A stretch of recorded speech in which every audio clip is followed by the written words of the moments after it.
ಹರ್ಷವರ್ಧನ ಎಂಬ ರಾಜನು ಐಶ್ವರ್ಯಪುರ ಎಂಬ ರಾಜ್ಯವನ್ನು ಆಳುತ್ತಿದ್ದನು.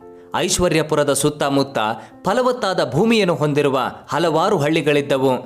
ಆ ಹಳ್ಳಿಗಳಲ್ಲಿ ಸದಾ ಹರಿಯುವ ಜೀವನದಿಗಳಿದ್ದವು. ಅಲ್ಲಿನ ರೈತರು ಕಷ್ಟಪಟ್ಟು ದುಡಿದು ಒಳ್ಳೆಯ ಬೆಳೆಗಳನ್ನು ಬೆಳೆಯುತ್ತಿದ್ದರು. ಆ ಹಳ್ಳಿಯಲ್ಲಿ ಬೆಳೆದ ದವಸ ಧಾನ್ಯಗಳು ಐಶ್ವರ್ಯಪುರಕ್ಕೆ ಸಾಕಾಗಿ ಹೊರ ರಾಜ್ಯಗಳಿಗೂ ಕಳುಹಿಸುತ್ತಿದ್ದರು. ಆದ್ದರಿಂದ ರಾಜನ ಬೊಕ್ಕಸಕ್ಕೆ ಲಕ್ಷಾಂತರ ರೂಪಾಯಿ ತೆರಿಗೆ ಬರುತ್ತಿತ್ತು. ಐಶ್ವರ್ಯಪುರವು ಹೆಸರಿಗೆ ತಕ್ಕಂತೆ ಐಶ್ವರ್ಯಪುರವೇ ಆಗಿತ್ತು. ರಾಜ ಹರ್ಷವರ್ಧನನು ಶಕ್ತಿವಂತನೂ ಬುದ್ಧಿವಂತನೂ ಆಗಿದ್ದನು. ಸುತ್ತಮುತ್ತಲಿನ ರಾಜ್ಯದ ರಾಜರುಗಳು ಅವನ ತಂಟೆಗೆ ಬರುತ್ತಿರಲಿಲ್ಲ. ಅವನ ಬಗ್ಗೆ ತಿಳಿಯದ ಯಾರಾದರೂ ಅವನ ಮೇಲೆ ಯುದ್ಧಕ್ಕೆ ಬಂದರೆ ರಾಜನು ತನ್ನ ಸೈನಿಕರೊಂದಿಗೆ ತಾನು ಯುದ್ಧಕ್ಕೆ ಹೋಗುತ್ತಿದ್ದನು. ಅವನ ಯುದ್ಧ ತಂತ್ರಕ್ಕೆ ಶತ್ರುಗಳು ಸೋತು ಸುಣ್ಣವಾಗುತ್ತಿದ್ದರು. ಇಂತಹ ವೀರರಾಜನಿಗೆ ಒಬ್ಬ ಮಗನಿದ್ದನು. ಅವನ ಹೆಸರು ಸುಖನಿಧಿ. ಹೆಸರಿಗೆ ತಕ್ಕಂತೆ ಅವನು ಕಷ್ಟವನ್ನು ಪಡದೆ ಸದಾ ಸುಖವನ್ನೇ ಬಯಸುತ್ತಿದ್ದನು. ರಾಜ ಹರ್ಷವರ್ಧನನು ಅವನನ್ನು ತನ್ನಂತೆ ಕಷ್ಟಜೀವಿಯನ್ನಾಗಿಯೂ ವೀರನನ್ನಾಗಿಯೂ ಮಾಡಲು ತುಂಬ ಪ್ರಯತ್ನಪಟ್ಟ. ಆದರೆ ಸುಖನಿಧಿ ಯಾವುದಕ್ಕೂ ಜಗ್ಗಲಿಲ್ಲ. ಒಂದು ದಿನ ರಾಜ ಹರ್ಷವರ್ಧನ ಸಾವನ್ನಪ್ಪಿದ. ತಂದೆಯ ಶ್ರಾದ್ದ ಕರ್ಮಗಳನ್ನು ಮಾಡಿ ಮುಗಿಸಿದ ಸುಖನಿಧಿ ಒಂದು ಶುಭ ಮುಹೂರ್ತದಲ್ಲಿ ಸಿಂಹಾಸನವನ್ನೇರಿದ. ರಾಜಪಟ್ಟ, ಕೈಗೊಂದು ಕಾಲಿಗೊಂದು ರಾಜಸೇವಕರು.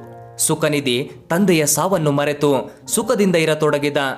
ರಾಜ್ಯದ ರಕ್ಷಣಾ ಕಾರ್ಯಗಳನ್ನು ಮಂತ್ರಿಗಳು ಸೇನಾಧಿಪತಿಗಳು ನೋಡಿಕೊಳ್ಳುತ್ತಿದ್ದರು. ರಾಜ್ಯವು ಎಂದಿನಂತೆ ಸುಭಿಕ್ಷಾ ರಾಜ್ಯವಾಗಿ ನೆಮ್ಮದಿಯಿಂದ ನಡೆದುಕೊಂಡು ಹೋಗುತ್ತಿತ್ತು.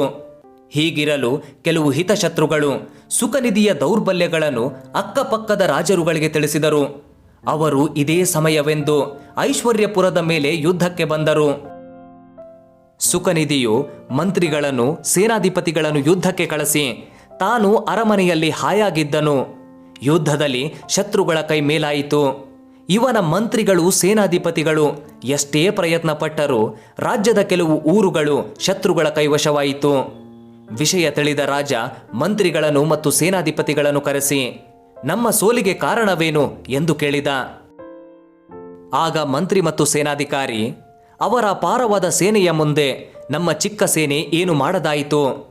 ಹಿಂದಾದರೆ ನಿಮ್ಮ ತಂದೆಯವರು ತಮ್ಮ ಬುದ್ಧಿವಂತಿಕೆಯಿಂದ ಇರುವ ಸೇನೆಯಲ್ಲಿ ಯುದ್ಧ ಮಾಡಿ ಗೆಲ್ಲುತ್ತಿದ್ದರು. ಈಗ ನಮಗೆ ಅಂತಹ ಮಾರ್ಗದರ್ಶಕರು ಯಾರೂ ಇಲ್ಲ ಎಂದು ತಮ್ಮ ದೌರ್ಬಲ್ಯವನ್ನು ಹೇಳಿಕೊಂಡರು. ಆಗ ರಾಜ, ನಮ್ಮ ತಂದೆಯವರೊಂದಿಗೆ ಯುದ್ಧಕ್ಕೆ ಹೋಗಿ ಅನುಭವವಿರುವ ನೀವು ಅವರಂತೆ ಯುದ್ಧ ಕೌಶಲ್ಯಗಳನ್ನು ಪ್ರದರ್ಶಿಸಿ ಯುದ್ಧವನ್ನು ಗೆಲ್ಲಬೇಕಿತ್ತು. ಇರಲಿ, ಕೂಡಲೇ ನಮ್ಮ ರಾಜ್ಯದಲ್ಲಿ ಎಷ್ಟು ಯುವಕರಿದ್ದಾರೋ ಎಲ್ಲರನ್ನೂ ಸೇನೆಗೆ ಸೇರಿಸಿಕೊಳ್ಳಿ ಎಂದು ಆಜ್ಞೆ ಮಾಡಿದನು. ಅದರಂತೆ ಮಂತ್ರಿ ಹಳ್ಳಿ ನಗರವೆನ್ನದೆ ಪ್ರತಿಯೊಂದು ಮನೆ ಮನೆಗೂ ಹೋಗಿ ಅಲ್ಲಿಯ ಯುವಕರನ್ನು ಕರೆತಂದು ಸೈನ್ಯಕ್ಕೆ ಸೇರಿಸಿಕೊಂಡನು. ಅದಕ್ಕಾಗಿ ಬೊಕ್ಕಸದಲ್ಲಿದ್ದ ಬಹಳಷ್ಟು ಹಣವು ಖರ್ಚಾಯಿತು. ಆದರೂ ರಾಜ ಧೃತಿಗೆಡಲಿಲ್ಲ. ತನ್ನ ರಾಜ್ಯವನ್ನು ಬಲಿಷ್ಠ ರಾಜ್ಯವನ್ನಾಗಿ ಮಾಡಬೇಕೆಂಬುದು ಅವನ ಉದ್ದೇಶವಾಗಿತ್ತು. ರಾಜ್ಯದ ಪ್ರತಿಯೊಂದು ಮನೆಯಲ್ಲೂ ಯುವಕರು ಸೈನ್ಯಕ್ಕೆ ಸೇರಿದ್ದರಿಂದ ಮನೆಯಲ್ಲಿ ಬರೀ ಮುದುಕರು, ಅಶಕ್ತರು, ಹೆಂಗಸರು ಮಾತ್ರ ಉಳಿದರು. ಪಟ್ಟಣದಲ್ಲಿ ಗೃಹ ಕೈಗಾರಿಕೆಗಳೆಲ್ಲ ನಿಂತು ಹೋದವು. ಹಳ್ಳಿಗಳಲ್ಲಿ ವ್ಯವಸಾಯ ಭೂಮಿಗಳೆಲ್ಲ ಹಾಳು ಬಿದ್ದವು. ಅಳಿದುಳಿದ ಹಳ್ಳಿಗರು ಅಲ್ಲಿ ತಿನ್ನಲು ಅನ್ನವಿಲ್ಲದೆ ಪಟ್ಟಣಕ್ಕೆ ಬಂದರು. ಒಂದೆರಡು ವರ್ಷಗಳಲ್ಲಿ ಆ ರಾಜ್ಯದಲ್ಲಿ ಆಹಾರ ಧಾನ್ಯಗಳ ಕ್ಷಾಮ ಉಂಟಾಯಿತು. ರಾಜ ಬೇರೆ ಬೇರೆ ರಾಜ್ಯಗಳಿಂದ ಆಹಾರ ಧಾನ್ಯಗಳನ್ನು ತರಿಸಿದ. ಬೊಕ್ಕಸದಲ್ಲಿದ್ದ ಹಣವೆಲ್ಲ ಬರಿದಾಯಿತು. ರಾಜ ಕಂಗಾಲಾದ. ಏನು ಮಾಡಲು ತೋಚದೆ ತಲೆಯ ಮೇಲೆ ಕೈ ಹೊತ್ತು ಕುಳಿತ. ಆಗ ಅವನ ಮಂತ್ರಿ ಅವನ ಬಳಿಗೆ ಬಂದು, ಪ್ರಭು, ಇಷ್ಟಕ್ಕೆಲ್ಲ ನಿಮ್ಮ ತಪ್ಪು ನಿರ್ಧಾರಗಳೇ ಕಾರಣ. ನೀವು ನಿಮ್ಮ ತಂದೆಯಂತೆ ಎಲ್ಲ ವಿಷಯಗಳಲ್ಲೂ ಪರಿಣಿತರಾಗಿ ಕಷ್ಟಪಟ್ಟು ದುಡಿದಿದ್ದರೆ ಹೀಗಾಗುತ್ತಿರಲಿಲ್ಲ. ಈಗಲೂ ಕಾಲ ಮಿಂಚಿಲ್ಲ.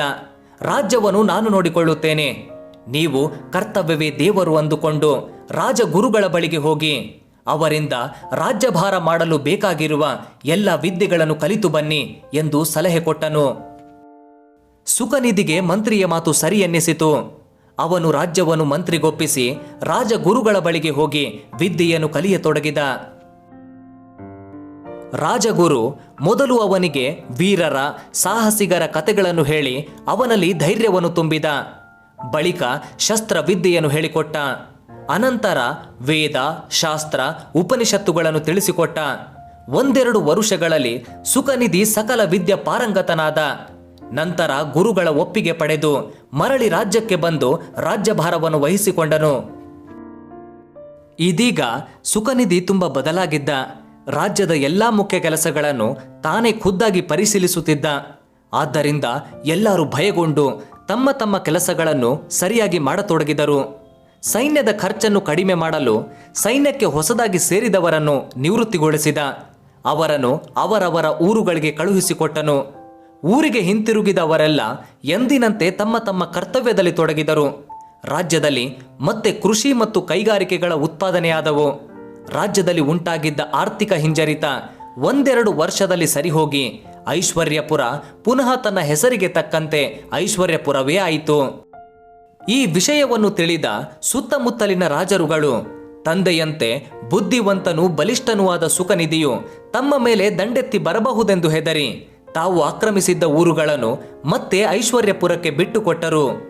ಸುಖನಿಧಿ ಮಂತ್ರಿಯ ಮಗಳನ್ನು ಮದುವೆಯಾಗಿ ತಂದೆಯಂತೆ ಎಚ್ಚರಿಕೆಯಿಂದ ರಾಜ್ಯವನ್ನು ನೋಡಿಕೊಳ್ಳತೊಡಗಿದನು.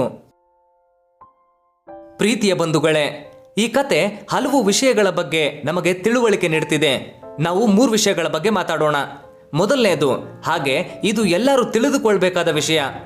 ರಾಜ ತನ್ನ ಮಧ್ಯ ವಯಸ್ಸಿನಲ್ಲಿ ಅಂದ್ರೆ ರಾಜ್ಯಭಾರ ಕೈಗೆತ್ಕೊಂಡ್ಮೇಲೆ ಗುರುಕುಲಕ್ಕೆ ಹೋದ. ಇದರ ಅರ್ಥ ಕಲಿಬೇಕು ಅಂತಿದ್ರೆ ವಯಸ್ಸು ಅಥವಾ ಸಾಮಾಜಿಕ ಸ್ಥಾನಮಾನ ಗಣನೆಗೆ ಬರಲ್ಲ. ಯಾವ ಹಂತದಲ್ಲಾದ್ರೂ ನಾವು ಏನನ್ನಾದ್ರೂ ಪ್ರಾರಂಭಿಸಬಹುದು. ಯಾವುದಕ್ಕೂ ತಡವಾಗಿದೆ, ಸಮಯ ಮುಗಿದು ಹೋಗಿದೆ ಅನ್ನೋದೇನಿಲ್ಲ. ಪ್ರಪಂಚದಲ್ಲಿ ಎಷ್ಟೋ ಜನ 50 ಅಥವಾ 60ನೇ ವಯಸ್ಸಿಗೆ ಬಿಸ್ನೆಸ್ ಸ್ಟಾರ್ಟ್ ಮಾಡಿ ಸಕ್ಸಸ್ ಆಗಿದ್ದಾರೆ. ಇಂಥ ಬಹಳ ಉದಾಹರಣೆಗಳಿವೆ. ಯಾವುದಕ್ಕೂ ಹಿಂಜರಿಬೇಡಿ, ಪ್ರಯತ್ನ ಕೈ ಬಿಡಬೇಡಿ. ಹಾಗೆ ಏನು ಪ್ರಯತ್ನಿಸದೆ ಎಲ್ಲ ಮನಸ್ಸಿನಲ್ಲೇ ಇಟ್ಕೊಂಡ್ರೆ ನಮ್ಮ ಕೊನೆಯ ದಿನಗಳು ನಮ್ಮನ್ನು ಬಾಧಿಸುತ್ತವೆ. ಹಾಗೆ ಎರಡನೇದು, ಕೊರತೆ ಅಥವಾ ಅನಿವಾರ್ಯ ಸೃಷ್ಟಿ. ಅವನು ರಾಜನ್ ಮಗ, ಅವನಿಗೆ ಕೊರತೆ ಇಲ್ಲ. ಹಾಗಾಗಿ ಅವನಿಗೆ ಬಾಲ್ಯದಲ್ಲಿ ಕಲಿಬೇಕು ಅನ್ನಿಸ್ಲಿಲ್ಲ. ಆದ್ರೆ ಅವನ ತಂದೆ ಇಲ್ಲವಾದಾಗ ಅನಿವಾರ್ಯ ಸೃಷ್ಟಿಯಾಯಿತು. ಅವನಿಗೆ ಕೊರತೆ ಕಂಡು ಬಂತು.